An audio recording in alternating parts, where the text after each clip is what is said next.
Well, welcome to the Bold Vision Podcast, where we spotlight forward thinking leaders in the construction industry. We focus on helping contractors and builders grow revenue, expand visibility, and scale confidently. Be sure to leave a comment below and follow us on Spotify and YouTube. I'm your host. My name is Sonya Sanchez, and today I'm thrilled to welcome Sergio Hazou, owner of Luca Builders, based in Fairfax, Virginia. Sergio is the driving force behind Luca Builders, a custom home building and renovation firm known for its luxury craftsmanship, strong community ties, and a client-first approach. So we're just going to dive right in with Sergio. We're going to find out, what inspired him to launch Luca and Luca Builders. And Sergio, tell us a little bit about yourself. Welcome today. We're glad you to Hey, be here. hey, Sonia, thank you so much for the invitation. It's a pleasure to be here. I'm very excited. It's the first time doing podcast, I guess, in a live basis. Luca Builder was born in 2015. My wife and myself, we launched the company. So we were very focused. We're originally from Bolivia, so we came with a goal, right? And our goal, my wife, she's an interior designer architect by profession. So she already had a company back in Bolivia, a construction company back in Bolivia, and design and construction company back in Bolivia. And we just decided, try some luck. But we had our goal mind on the, mind with our mindset set up on construction. We got inspired, watching these HGTV channels, doing the flip or flop, all those kind of programs on TV. So Yeah, it I'm a just, big fan of those. They're a lot yeah, of fun to yeah. watch. What Oh, sometimes yeah. how they start to be just the ugliest house or the ugliest project, and what you can really do to a space when you have a vision, right? Exactly, exactly. And Cecilia, Cecilia, she's the visionary when it comes to design. So she's very talented when it comes to design. So I enjoy working with her back in Bolivia, in her projects. And we said, okay, we're a good team. Let's try to do some stuff in the States. And we decided to, come here, try some states. I started working as a painter. I transferred to framing, and then I got hired as a project manager for a builder within 2, 3 years. And then we decided to open our own company. Cecilia was also working, with different builders as an interior designer and different retail spaces as well. And it's been a journey. I can tell you that it was a struggle at the beginning, like every the business. We're trying to have run our company, but at the same time, support ourselves with different jobs, different stuff that we had to do just to keep our dream alive. And nowadays, we're running a very successful firm when it comes to construction and design. Yeah, no, I bet. Anytime you start a business, I mean, sometimes it's easier just to go to a job and collect a paycheck versus working for yourself because it's not that easy. And I know it takes a lot of hard work and you've got to be motivated and you just have to have that drive just to keep going. So, exactly what year did you guys actually start the business? We started the business in 2015. 2015. Okay, so this is relatively Yeah. new then. Okay. So tell me what happened like through the pandemic. Like what kind of success were you having? And then like what happened when COVID did hit and how did that impact the business? So impacted tremendously because during pandemic, obviously at the beginning of pandemic, everything was unknown, right? There was a lot of scare on the what's it called, on the clients and everyone on the media. But, as pandemic was going, people is still looking for a home. The interest rates dropped. People were more cautious, but at the same time, everything was selling. So during pandemic, for us was a really good time in terms of business because we're able to sell up a lot of houses and get well known in the community. So we're more focused in Vienna, McLean, Arlington, those kind of areas. So we were buying a lot of properties and flipping those properties, not flipping, but doing new construction on those homes. And as we were doing new constructions, we also got into remodeling. And a lot of people, liked a lot of our projects, so they just contacted us to start, remodeling their homes because, prices, even though there was no inventory, so and everything was getting so expensive with a low interest rate that people was like, okay, if I'm not gonna spend, be able to buy a new home, I can renovate my home, right? So that puts us on the map when it comes to remodeling. Right, right. So how did you like brand yourself? I mean, how did you do you remember how you landed that first customer that was yours? I mean, was it a residential or commercial? I mean, tell us a little bit Do you do both? And how did you actually learn like your very first client? Well, our very first client wasn't so long ago. So when it comes to custom build, actually the first client, the first house we built was in Alexandria. It wasn't a customer home. It was a investor home. So the investor purchased the lot and then we built it, Okay. right? We built the house and it was on the market. And people who was looking into the house, they loved, and they were keep asking, who was the builder who built this house, and from there we just got a client that trusted us and they decided to go with us to build their home, which also was in Alexandria. And then from there, we just expanded. From Alexandria, we went to Vienna. And then we acquired the first property in Vienna, and then we started building in Vienna. So those properties in the beginning, so they're actually properties that you invested in or you purchased and Yes, flipped yourself and people started to yes, see your work. exactly, exactly, exactly. That's how we got into the business, and we, get well known. And I mean, I know the area pretty well because I live in Northern Virginia too. And there are a lot of older homes in Vienna that were, run down. And so they're, I mean, they're basically just, demoing the whole thing and building a brand new custom home. And you do see a lot of builders out there that just have like their signs on the yard. And I don't know if that's what you did, where you just got other neighbors in the area that saw the work that was going on. And you just developed, a name for yourself in the community. Yes, that's right. Yeah, now, yeah, that's how we started at the beginning, but now we already have a huge marketing team that we also will still put our signs in every property that we work on. And by the top of that, we use a lot of marketing tools. Great. Well, we're going to get to that in just a little bit, but I want to talk a little bit more about you. So, like day to day, in the current time, like what does your typical day look like as the owner? I mean, just walk us through your daily task and your daily activities. Well, my daily activities, I start really early in the mornings. I like to visit my job sites in the mornings. I visit roughly around 3 to 5 job sites in the morning, anywhere from 7 a.m. to 9 a.m.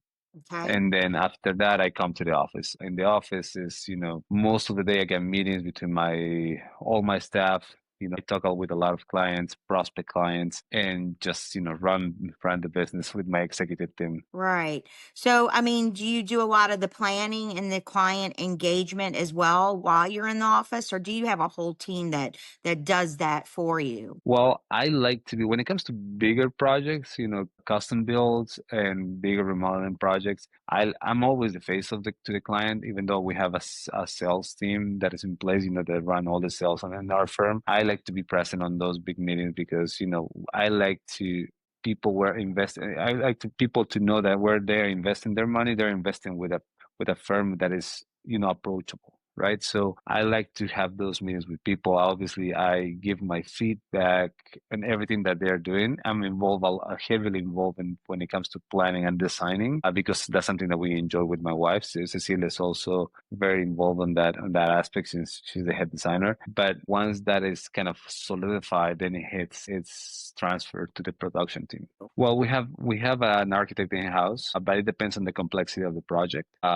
And also the design that the homeowner wants to go with, right? So because there are different kind of architects for contemporary craftsman, I don't know, farmhouse. It depends on the style that the clients are looking for. But if it's something like craftsman kind of farmhouse look, we have an in-house architect. Layouts, we also do that in-house, and then it gets transferred to a different architect. Okay. Structural engineers and site engineers, that's subbed out. So we have contractors for that. We don't have that in-house. Right.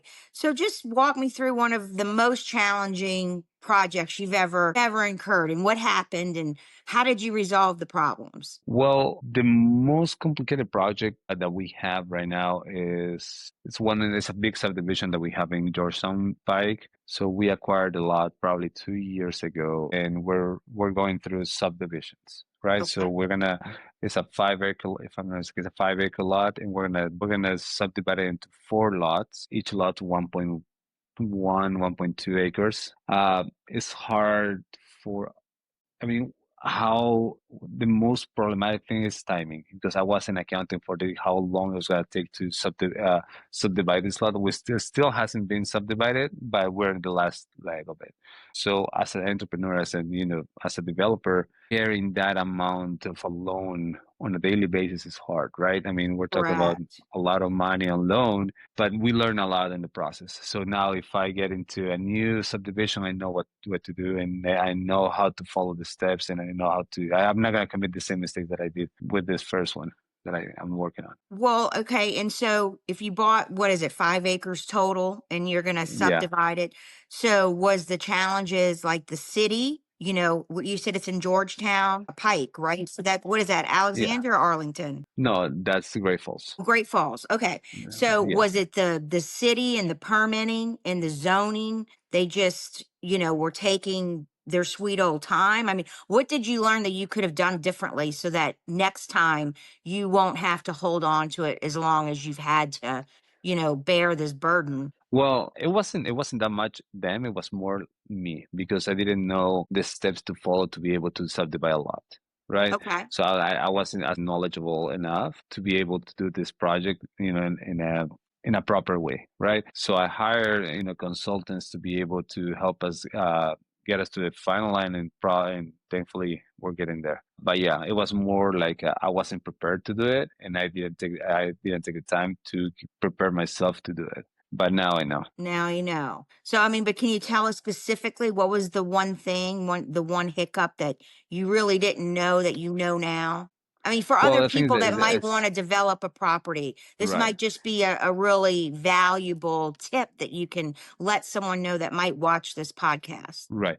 So, I mean, let me put an example. For example, when you're working just on one single lot, you just go by the site grading plan and you see, the public utilities that you have. If there's no public, then you gotta do a septic or well, and that's a standard, right? But when you go to subdivision, there's more agencies involved. Like, for example, VDOT. VDOT is the, public roads agency so they also have to sign off on the plan. So I get delayed because I didn't know I had to submit three different documents to VDOT, and those documents they needed to be submitted before they could start the revision. And it took me 3 to 4 months to realize that I didn't submit those documents, and I could have hired a runner or a permit runner, and they could have, they could have saved me 3 or 4 months of work if they would have done it, on time. Right. And I So mean, for me, I was just going to for say, I me, I mean, me think of just right now, logically being in construction for as long as I've been, I wouldn't think VDOT. I mean, that's like Virginia highways is what you think. You yeah. wouldn't really think that you would need their approval in a subdivision, even if it is roads. I mean, that's a very interesting, I would have never guessed that. Yeah, no, it's a lot, right? I mean, there's a lot of studies, there is a lot of paperwork when it comes to subdivision because obviously they want you to put whatever subdivision that you want to subdivide 4 lots, it needs to be able to support the kind of houses that we want to put on those lots. Yeah. Well, it's always a learning curve, and it just makes you Yes, more prepared for the next time. And it's exactly. sad that we have to go through these challenges sometimes. So tell me one of your biggest wins. What's been one of the easiest projects you flipped it, you made good money. I mean, tell us a win, that you experienced. Well, I I mean I can tell you there's just one particular win that I had because all the projects a particular win for me is when I have a happy customer, right? Okay. When a customer is happy and we don't have that many mistakes. Construction is construction. You're always gonna have mistakes, right? You're always gonna Oh, have for problems. I sure. mean, that's our job. So in construction, for me, is a win is when I have a happy customer and there was not that many mistakes, and we were able to deliver a house or a remodeling project, whatever it is, on time, and with a client satisfied. Yeah. Well, that's good. Okay. Well, let's just switch over to your team. Like, your team. What kind of Mhm. systems or structures do you have in place within your team that helps Luca run efficiently in house? what kind of software, what kind of tools, what kind of systems, what have you found really helps Luca move along, easily, fast, being able to communicate with your clients, being able to track, being able to, buy your materials? I mean, is there a certain system in place? Yes, we use Builder Trend for Okay. that.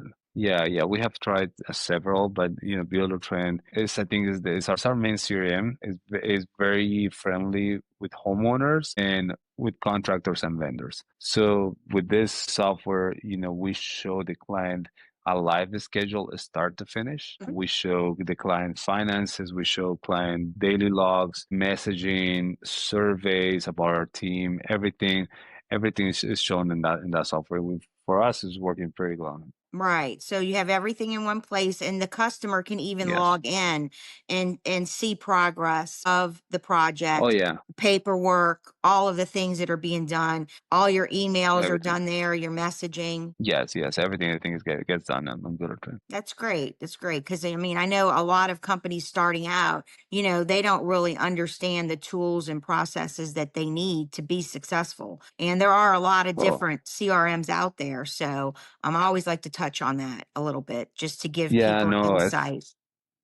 yeah. Once you reach a certain point, you need to have some sort of software who's going to help you manage your projects. Because I don't know how we could live without Builder Trend right now. I mean, with the amount of projects that we have and the amount of customers that we're running, it's almost impossible to keep track of all of it. Right. So I hear you saying, you keep saying about how many projects you have. So tell us, I mean, how many projects on average are you running at one time? I mean, what are you managing at one time? Uh, it came to this year, we were about 15 at a time.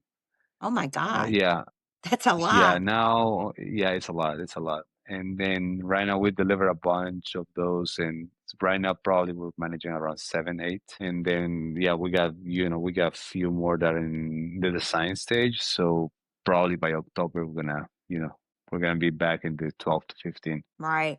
Well, I mean, for people that don't know the Virginia area, I mean, it's a very saturated market. It's very competitive. I mean, there's construction everywhere. I mean, everywhere you turn, there's contractors, whether it's flooring, roofing, landscaping, plumbing, Yeah. HVAC, electric, brick, masonry. I mean, you name it. So, I mean, how do you stay, how do you stand out in such a competitive market? I mean, what makes you so different? Well, I think for us is we're so client focused, right? Okay. So we are not a contractor who's going to be strict and say, "Hey, you cannot change this," right? I mean, it is a custom home, right? I mean, it's a custom remodel. We understand that people is going to be spending the rest of their lives, or at least 10, 50 years in that house. So they need to be happy with what they're paying for. So we are very flexible when it comes Okay. to, because there are some builders or contractors that once they sign the contract is this is what you're getting and you cannot change anything. We're not like that, so we're very client focused, and also our design team is very heavy. So we have 5 designers, 6 designers in house, 5 or 6 designers in house. So every project that we work on, it gets assigned to 2 designers, the head designer Cecilia, my wife, and 1 designer. Then it gets assigned to a assistant project manager, field supervisor, project manager, and myself. So mostly all the projects that we have are being run by six folks, right? So we pay a lot of attention when it comes to details on every project that we're working on. Yeah. Okay. So that's a lot of people. So yeah. So I mean, you Yeah. must have some amazing managing skills to, have hired a team of that size and to be able to collaborate and communicate with your team. So just tell us some of the challenges as far as, hiring and keeping the people and, having them see your vision. Has that been a challenge at all? It's a challenge that we're actually facing right now.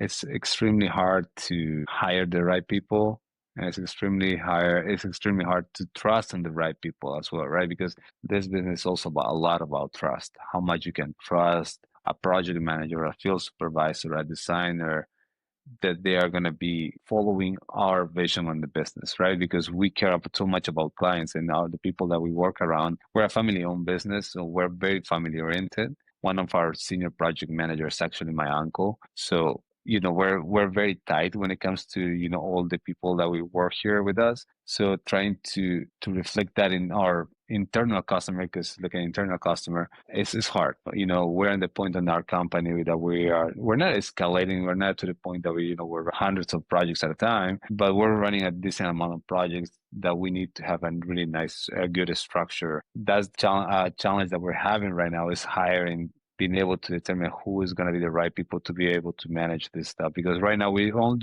only have operational stuff. Now we have executive stuff like the director of marketing, director of sales, accounting. So the team keeps growing, and keeping with that overhead and also trying to show our vision is hard. I bet. I bet. So, speaking of your vision, I mean, where do you see your company in 1 to 3 years from now? Do you see the dynamic changing? I mean, any growth, expansion? I mean, anything We're like that? actually, yeah, no, right now we're kind of changing. We're changing a lot in the company, right? We've been seeing the last 3 or 4 years at 20-25% growth on revenue. So this year our goal is to grow around 40% on revenue by the end of the year. We're half that way. I think we're gonna get our goal. We're investing a lot of money into the company. We're not just buying properties anymore. We're hiring more people, investing money in marketing channels. So I think we're gonna be able to grow at 40% this year. Okay. And what about any new services, new markets, new technologies? I mean, I know you're in Northern Virginia. Do you have any plans to expand your services from custom homes maybe into a different type of service or market? We're actually gonna go. We just got 2 months ago. We just got our license for Maryland, and Okay. so we're gonna be expanding into Maryland pretty soon. So in the next 2 years, we're gonna open our showroom. Right now we're in an office space, but in the next 2 years, where our plan is to go into retail space. Okay. So instead of just having an Yeah. office, it's going to be a showroom slash office. Yes, exactly. And what are you planning to showcase like in the showroom? What's your vision for this showroom? So showroom is everything about experience, right? So we have plans, big plans of how we're gonna build the showroom is gonna be more like we're actually gonna build kitchens, we're actually gonna build bedrooms, so people can actually touch and feel how the kitchen is gonna look, how the space is gonna look on their house. We're working right now. You're talking about technology. Right now, we're working on I don't know if you know about this VR technology. So it's virtual reality. Pretty much put your With goggles. the Yeah, goggles, yes. I have a friend, not to interrupt you, he's an architect, and he was just showing us how he designed something and you put the VR goggles on and it's just like a whole yeah, 3D. So tell us a little bit about it because I don't know much exactly. about it. I just heard it through another conversation. Yeah, so actually our design team is actually working on that.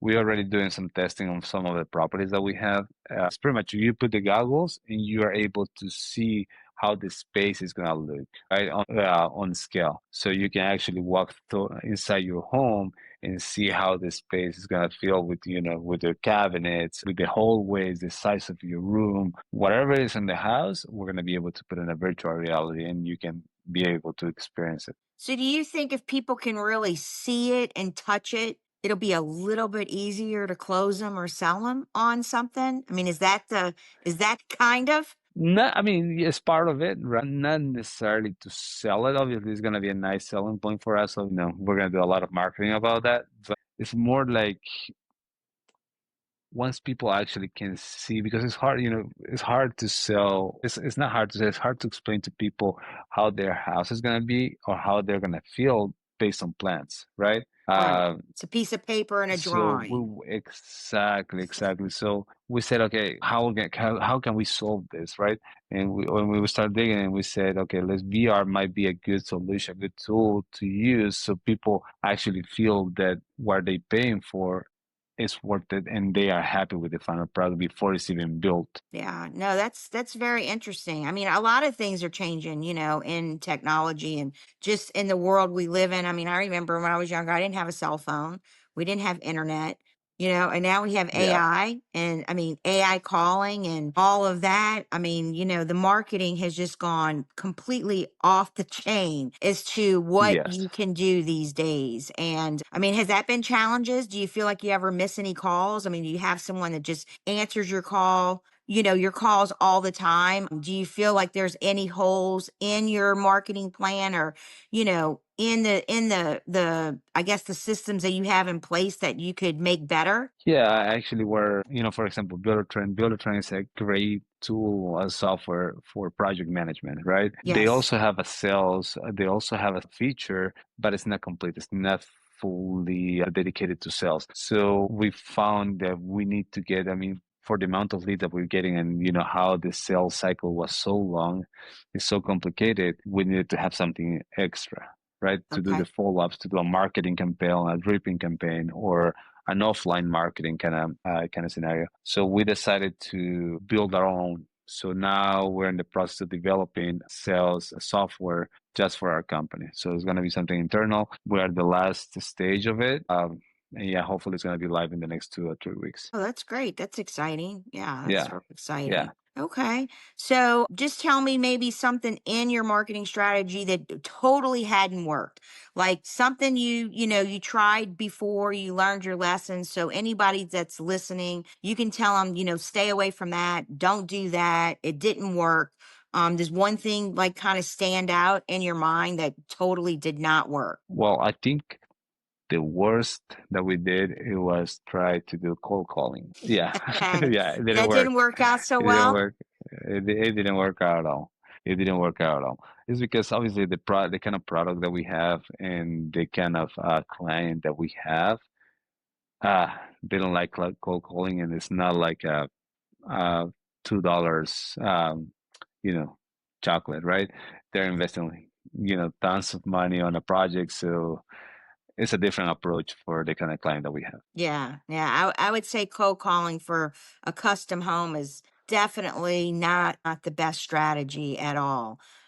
So what's Yeah. been one of the best, on the opposite scale, what's been one of the best marketing strategies that you have found so far? I mean, I know that there's, the market's changing all the time, so there's probably something out there that you haven't tried yet. But what's been the best, I guess, ROI, return on your money or return on your time? What's brought you the best value? I mean, the best value is always going to be referrals, right? The best value is always going to be the referrals because that's how we build our business. And I think has, our conversion rate when it comes to a lead that is coming from a referral or from a past client or the recurring client is 3,000%, higher than a lead that is coming from Google, from House, from Angie's. Angie's might be the worst lead provider that I ever experienced.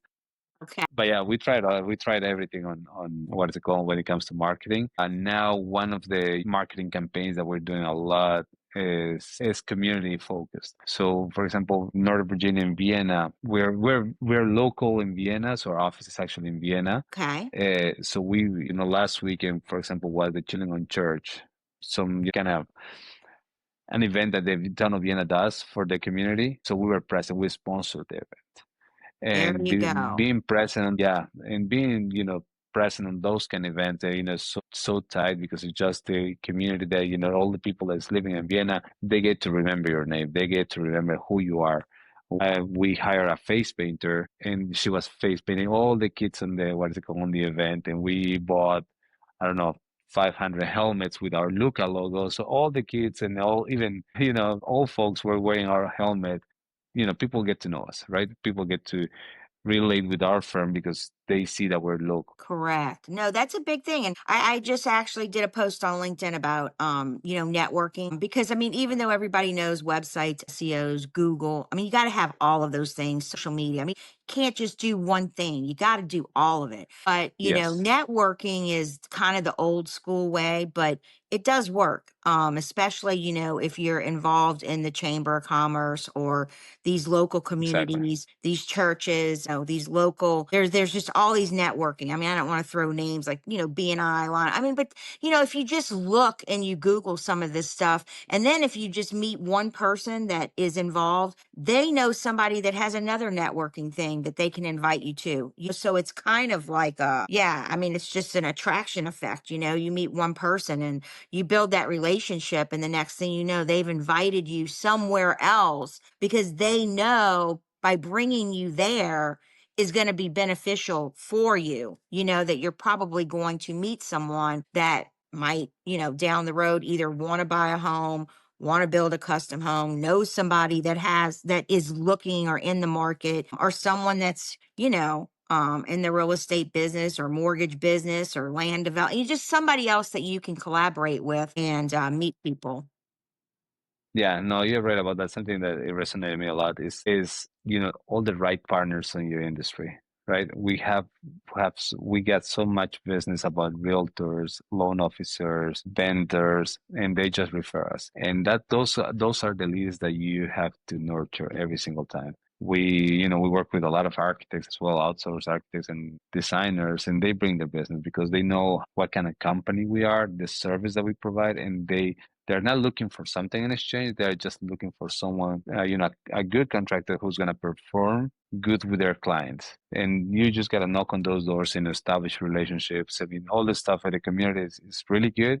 And also you give back to the community, but at the same time, you make your relationship, your network within all these people that are in the industry. That's really strong. Yeah. It's going to Well, bring a lot of business. I would say just, kudos to you for today, just for taking the time just to come on this podcast, because believe it or not, putting this out there on YouTube, Spotify, and, LinkedIn. I mean, with just having your name, I mean, it is a search engine. It's just another way of getting visibility. And I find a lot of construction owners, they really just don't want to take the time to invest in themselves and invest in the time that it does take to build trust and authority. So I surely appreciate you coming on. And, I'm always learning something new. Each time I talk with a business owner, I learn something very valuable and, very beneficial that not only helps others out there, but, we learn from each other. Yeah. So in kind of closing, I just have one question. I always ask this because I always just want to know, like, if you had a magic wand, if there was just one thing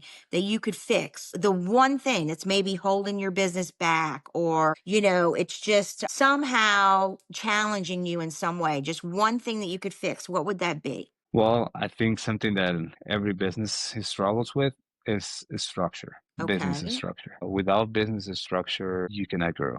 And that's the challenge that I've been having for the last year is to set up a good structure. Even though one as a business owner thinks that no one else can do your job, right? You can do, yeah, you can do so much, man. You got to learn the hard way that you got to delegate, you got to trust in people. But that also comes in, the complicated process of hiring the right people.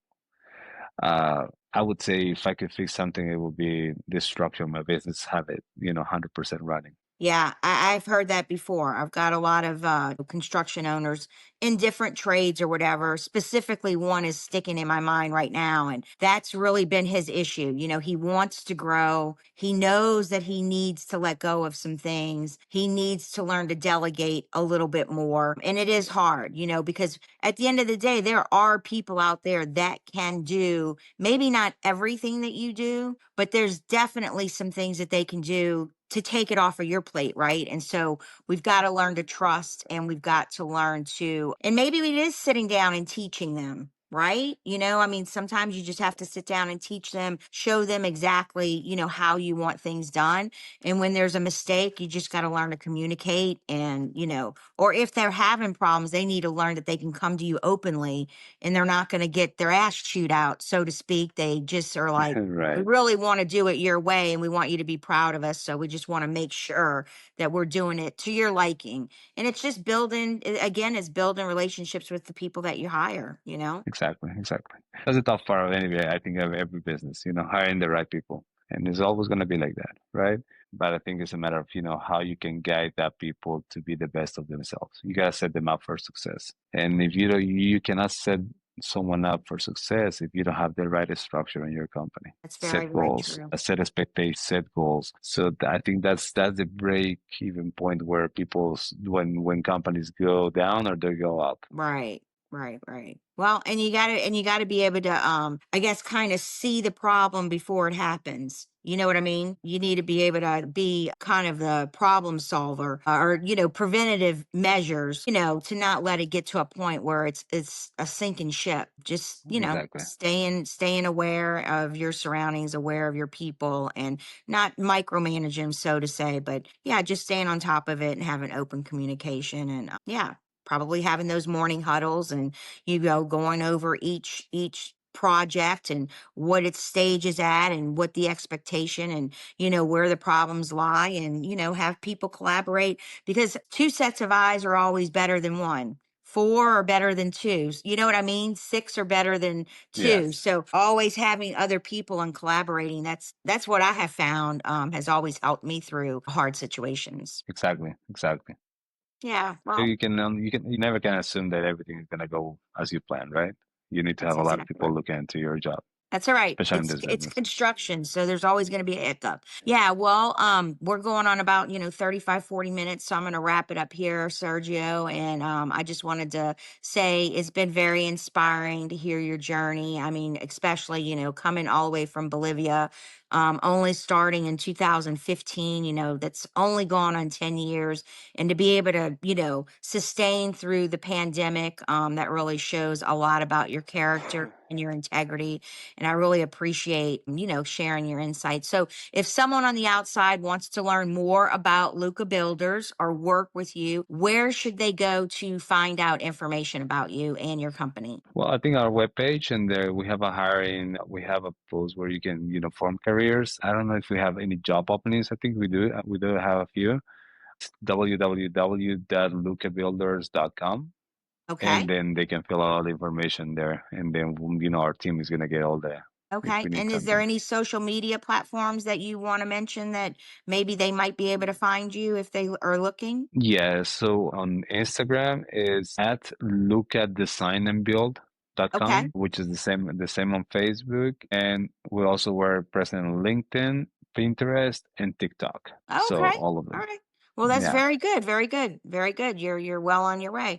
All right. Well, if there's any builder contractors, looking to grow their business or build something bold, let's connect. You can book a free discovery call with me, and we can talk about it at any time. And again, follow us on YouTube and Spotify for all of the Bold Vision podcasts. And we thank everybody for joining us today.